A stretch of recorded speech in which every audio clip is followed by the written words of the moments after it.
Does anybody have any questions? Yes. What kind of setups are there for jokes?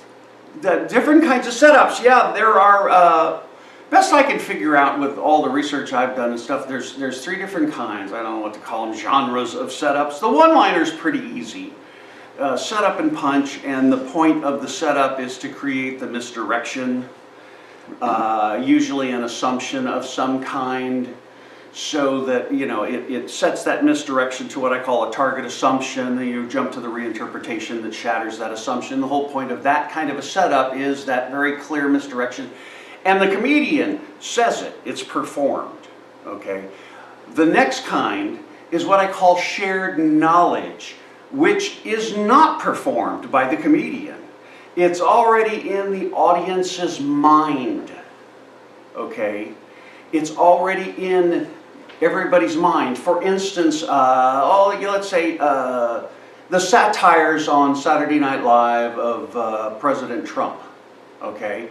If you don't know like that, and that he does all the, you know, if you haven't seen him, if you're from another country, like Borneo, and you're, or the outback of Australia, I don't know, so where you're not familiar with American politics, that satire means nothing to that. You go, what a weird guy with a weird haircut with his lipstick out. I don't understand why he's doing all that, okay?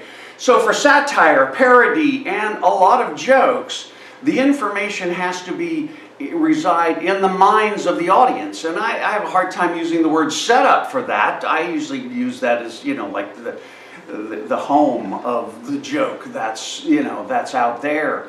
The audience already has it in shared knowledge. And if they don't, they won't get the joke. So that's part of the comedian's job, is to go, oh, does my group of people have that information? That's why a lot of people do jokes about, you know, commercials or anything we have, common activities, television shows, what's in the news, because a lot of us follow that. But if we don't follow that particular thing, we won't get the joke, okay? And that's shared knowledge. The last one is observational jokes. Observational jokes are kind of a weird case, because both the setup and the punch has to be already in the audience's mind. The whole thing is in their mind. It's the job of the comedian to notice, we've noticed those two contradictory things, and then figures out how to present that. And this one I will give an example for, is the George Carlin joke about, you know, you blow in a dog's face, you know, and he hates it. And we put him in the car, first thing he does is stick his head out the window, okay? That was already in our minds. We all had seen both parts, the setup and the punch, okay? But we hadn't put it together as a joke, okay? And that's what he did. He noticed that and then figured out how to present that, knowing that we already had the setup.